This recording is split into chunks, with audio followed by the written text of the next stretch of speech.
예, 오늘의 시황 브리핑 시작하겠습니다. 오늘 미국 기술주들이 강하면서 우리나라 삼성전자, SK하이닉스 이런 종목군들이 올라갈 수 있는 그런 환경이 만들어졌고, 장중에 정치 관련된 뉴스가 등장하면서 또 변동성은 여전히 나타나긴 했거든요. 근데 뒷부분에 다시 대형주들이 올라가면서 지수 자체를 또 회복시키는 그런 움직임이 나왔죠.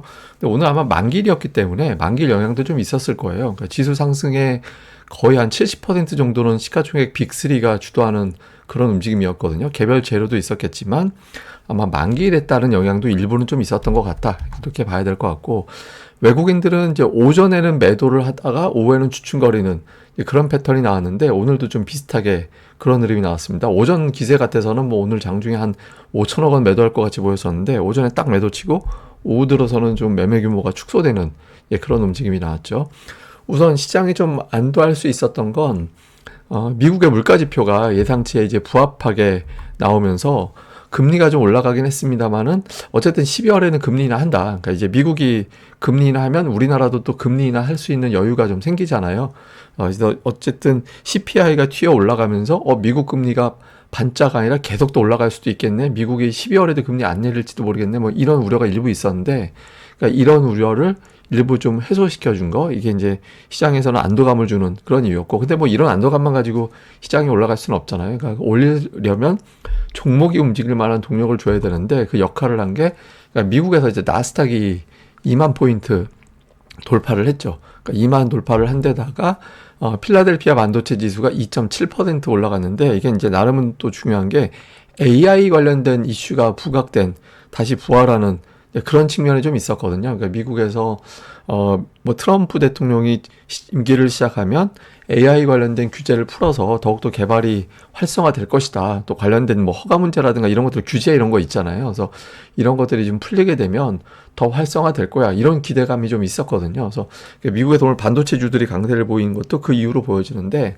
어쨌든 이렇게 기술주들이 올라가다 보니까 그러면 이제 우리 증시에서도 관련주들이 움직일 수 있겠다. 그러니까 이런 어떤 기대감을 만들어줬죠. 그러니까 안도감에 기대감 이런 걸 하나씩 던져준 그런 측면이 있었고, 장중에 이제 시장에 영향을 또 줬던 뉴스를 보면 지금 탄핵 표결 들어가는데 여당에서는 이제 당대표하고 원내대표하고 서로 의견이 좀 엇갈리긴 합니다만은, 이제 분위기에 봐서는 탄핵 표결이 진행이 되고 여권 인사들이 참여를 하고 이제 통과가 되지 않을까, 이렇게 보는 분위기잖아요.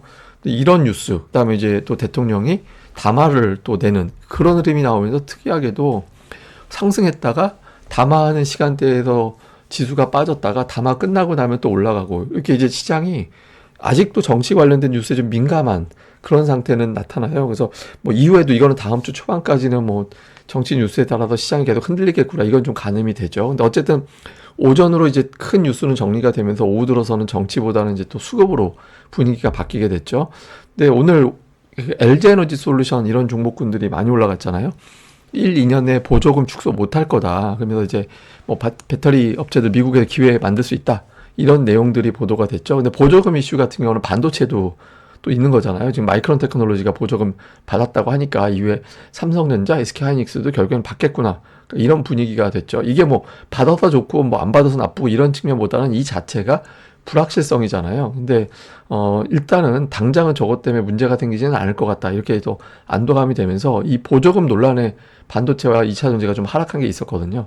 그래서 이런 부분들이 좀 복원되는 그런 모습을 보였고, 저는 이 뉴스도 좀 주목했거든요. 그 트럼프가 취임식에 시진핑을 초청했다라는 보도가 나왔는데, 이게 이제 미국과 중국 간의 그 관세 관련된 대충돌, 이런 것들을 투자자들이 많이 걱정하고 있잖아요. 물론 이제 불러놓고 또 관세 이야기 하긴 할 것 같은데, 이 뉴스 이 직전에 나왔던 건 뭐가 있었냐면, 중국이 맞서는 것보다는 좀 유연하게 대응할 것 같다더라, 이런 보도가 있었거든요. 그래서 관세 관련된 이슈도 생각보다 셀 것 같지는 않다, 이런 내용들도 투자자들에게는 조금 걱정을 덜어내는 그런 이유로 작동을 했던 것 같습니다. 그리고 이제 무엇보다 오늘 삼성전자가 장중에 4% 올라가고 이렇게 됐잖아요. 근데 이거 제가 계속 보여드렸던 차트인데, 장기적으로 보면 삼성전자는 이제 월봉에서 120월선이 장기 바닥으로 작동을 했다. 근데 이제 지난달도 그렇고 이번 달도 그렇고 확대해서 보면 120월선 밑에선 자꾸 들어 올리는 그런 움직임이 나왔잖아요. 그래서 이거는 충분히 바닥 아닌가? 이게 더 빠질 건 없는 것 같아. 그래서 이제 좀 바닥에 대한 인식이 있죠. 그리고 PBR 밴드 상으로도 보면 지금 하단 뚫고 내려가 있는 상태잖아요. 그래서 좀 충분히 저점이다. 그래서 언제 올라가도 이상하지 않다. 뭐 이런 어떤 움직임이 있는 상태에서 뭐 만기, 미국의 기술주 상승 이런 것들이 겹치면서 삼성전자가 주도를 하는 그런 모습이 있었고, 코스닥도 마찬가지로 이제 분기 차트에서 제가 중요한 분기선, 저거 한참 몸통이 삐져 내려가 있을 때부터 제가 보여드린 거잖아요. 그래서 결과적으로는 이번 12월 안에 저걸 회복하면 이제 되는 건데, 어쨌든 지금 그때 당시는 많이 깨져 있는 상태였다고. 근데 이것도 역시 코스닥도 이게 좀 바닥은 친 것 같다, 이런 정서들이 좀 있는 것 같아요. 그래서 이게 역시 좀 투자들이 아직은 이제 바닥에서 조금 올라온 정도이기 때문에 조금 더 가도 괜찮을 것 같아. 그러니까 이런 평가가 있었던 것 같습니다. 그리고 저는 신용도 어제로는 제가 보여드렸을 때 13.7%로 보여드렸잖아요. 근데 오늘 추가적으로 나온 데이터 보니까 더 하루에 4천억이 넘게 빠졌더라고요, 신용이. 그래서 추가로 빠진 것까지 반영을 하면 신용이 피크 대비 15.9%. 그러니까 제가 이제 기준으로 삼는 게 15% 이상이거든요. 근데 지금 15.9%까지 빠졌기 때문에 이 정도면 거의 뭐, 그러니까 신용이 고점 대비 15에서 20% 빠지면 바닥 친 걸로 봐요. 그러니까 이제 바닥을 쳤구나. 그러니까 이런 인식들도 투자자들에게는 어느 정도 좀 영향을 준 것 같습니다. 수급에서는 뭐 외국인들이 매도를 줄였는데 동시호가 전까지는 많이 매도했다가 동시호가에서 좀 들어왔는데, 이거 만긴 날 뭐 동시호가에 움직인 거는 의미를 두고 해석할 필요는 없죠. 근데 어쨌든 외국인들이 오늘 선물을 샀고 콜을 샀다. 그래서 요게 이제 좀 주목해야 되는 건데, 이건 나중에 제가 또 설명드릴 거고, 그러니까 매수는 뭐 하이닉스 이제 매수를 했습니다. 그리고 이제 삼성전자 매도했는데, 삼성전자가 이제 오전에 매도 규모가 좀 있었는데 이제 오후 들어서 매도를 좀 줄이더라고요. 이제 그렇게 이제 줄이는 그런 모습이 있었고, 조선주, LG에너지 솔루션 이런 거 팔았고, 그러니까 매수는 그동안에 금융주 좀 매도하는 모습이 있었거든요. 근데 오늘 금융주 매수로 좀 바뀌었고요. 그다음에 기관 투자자들은 오늘 금융 투자가 대규모 매도를 해서 그 금융투자 아마 매도로 완전히 전환되지 못할 거예요. 그 배당 때문에 또 어차피 또 매수로 들어오기 때문에 금융투자 이후로 다시 매수가 들어올 텐데, 근데 어쨌든 삼성전자를 1,500억 원 매수하면서 이제 올렸고, 그다음에 하이닉스도 역시 매수해 있었고, 한미반도체 있었고, 우리가 반도체 관련주들 매수에 다 붙여 있었고, 그다음에 뭐 조선주 뭐 이런 것들, 다음에 방산주 이런 것들이 이제 매수 대상으로 들어가 있는 그런 모습을 보였습니다.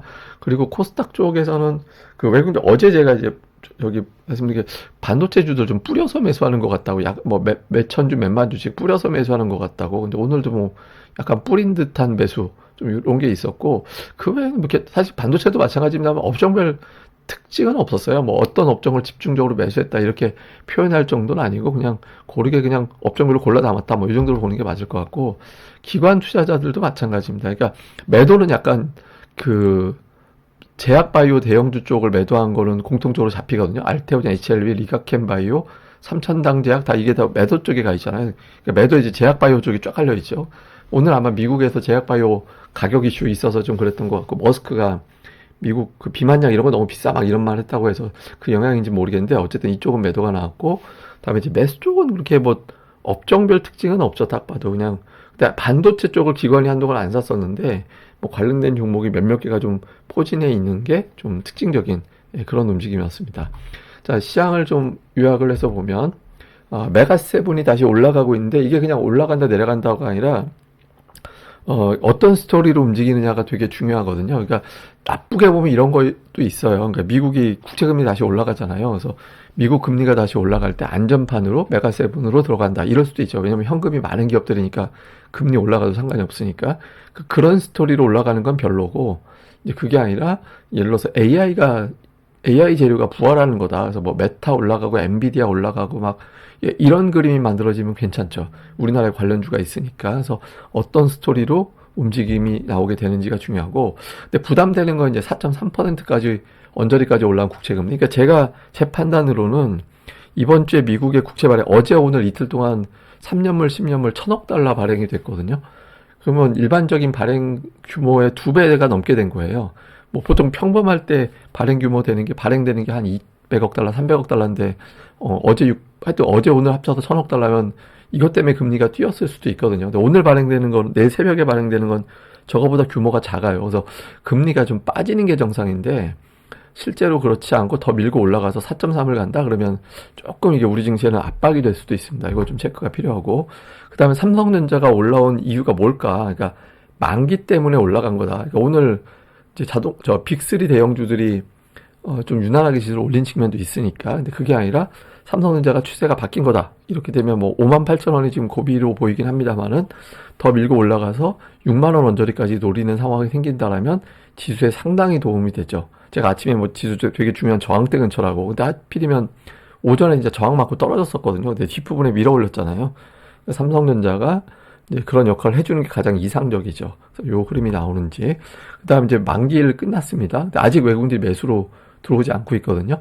이제 만기까지 끝낸 상태에서 외국인 투자자들의 변화가 생길 거냐. 그러니까 변화가, 그러니까 나쁜 쪽으로 보면 기업들의 실적 하향이 있으니까 뭐 매수 안 할 수도 있지만, 긍정적으로 보면 정치적인 상황 자체가 우리나라의 내년도 성장의 스토리가 바뀌게 되는, 뭐 결과에 따라서도 극의 극으로 바뀌긴 됐지만 긍정적으로 바뀔 수도 있겠구나, 이렇게 판단하는 외국인들이 나올 수도 있거든요. 그래서 만기 이후에 외국인들 움직임이 이제 실제로는 어디 쪽으로 가는지 좀 봐야 될 겁니다. 근데 이제 오늘 제가 말씀드리고 싶은 건 뭐냐면, 이것도 제가 뭐 말씀드렸던 건데, 그 코스닥 코스피 ADR이 100 언저리 왔기 때문에, 그렇기 때문에 이제부터는 아마도 상승 종목수가 좀 줄어들 거다. 그러니까 그 말씀드렸죠. 실제로 오늘 보면 어제보다 코스피 지수는 더 올랐거든요. 지수 자체는. 근데 어제 대비 상승 종목은 줄고 하락 종목은 많아졌어요.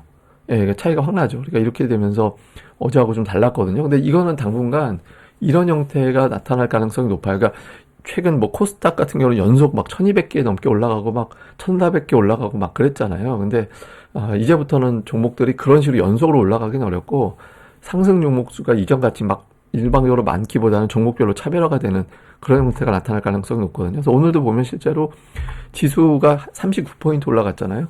근데 빅3, 시가총액 빅3가 장중 기준 25포인트, 하여튼 마감 때 치면 한 24포인트 정도 올라갔잖아요. 그러니까 지수 상승폭의 상당 부분을 빅3가 만들었거든요. 그러니까 지수는 좋은데 막 종목들이 다 기분 좋은 건 아니에요. 업종별로 차이도 되게 많았고. 그러니까 근데 이게 계속 이렇게 될 가능성이 높아요. 지금 위치 자체가. 그래서 지금은 그러니까 제가 늘 말씀드리지만 반등장하고 상승 국면하고는 다릅니다. 그러니까 반등은 많이 빠진 게 다 골고루 올라가는데, 상승으로 바뀌게 되는 단계에서부터는 어떤 거는 막 3%, 5% 이렇게 올라갈 때, 어떤 거는 막 0.2%, 0.5% 이렇게밖에 안 올라가는 그런 경우가 생길 수 있거든요. 그러니까 저는 그런 단계로 넘어가는 과정이라고 보는 편입니다. 그래서 물론 이제 이후에 또 이슈가 나서 시장이 자체가 빠질 수도 있지만, 어쨌든 설령 올라가도 차별화 장세 형태로 전개될 가능성이 높기 때문에 이제 업종별 수급 동향, 바닥권에서 이제 수급이 바뀌는 종목군들, 이런 것들을 좀 잘 챙겨보는 게 중요할 것 같습니다. 예, 그럼 또 오늘 하루 또 잘 보내시고요. 저는 또 다음에 뵙겠습니다. 이 방송 구독하기와 좋아요까지 꼭 부탁드립니다. 감사합니다.